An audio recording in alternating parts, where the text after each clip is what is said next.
Had a routine mammogram. What followed a few weeks later was not so routine.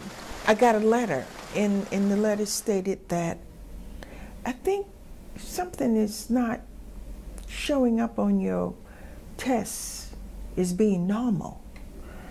And I don't remember word for word, but it wasn't a normal test. So they said, I think you need to come back in and just let us do it again. And it really wasn't pleasant when I read that. A return visit and another mammogram proved there was no cause for concern.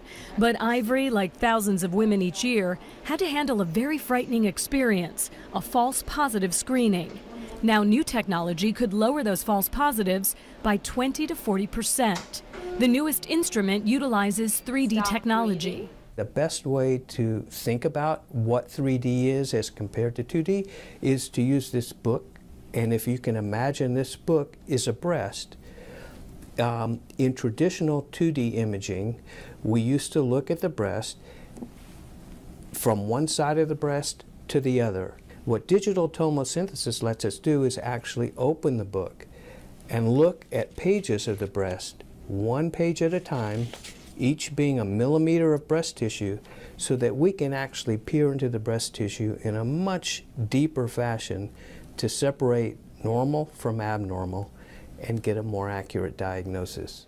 The new treatment has patients getting a 3D screening along with the traditional 2D mammogram.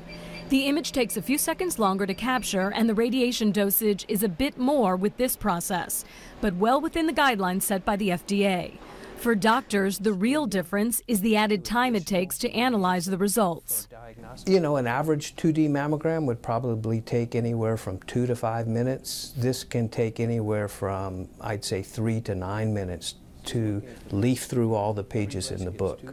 Because they can see so much more detail, doctors are able to find smaller abnormal cells very early on.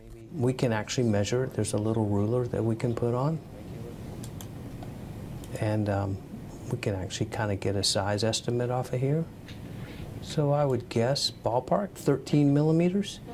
So that's if we can find them at around a centimeter, which is 10 millimeters, I think we're doing a good job. Excellent opportunity for cure, excellent opportunity for a small cosmetic procedure, a lumpectomy and not a mastectomy, and very much the time you'd want to diagnose a breast cancer. Always we would like to see it smaller, but we're not unhappy with 13 millimeters. The 3D screening is widely available across the U.S. However, currently most insurance companies don't cover it, so there's usually an additional fee added on to the typical 2D treatment. While Dr. Cohen believes all women should get a 3D mammogram, certain groups of women might have characteristics that would make this type of mammogram a better option and worth the added cost. I think the woman with a dense breast would be the most likely candidate to have an advantage from this, but women with post-surgical breasts, women at high risk, women who've had previous breast surgeries, all of those would be, I think, excellent candidates. And for Ivory Poozer, who wants to minimize her chances of another false positive occurrence, the 3D mammogram is the only choice that made sense to her.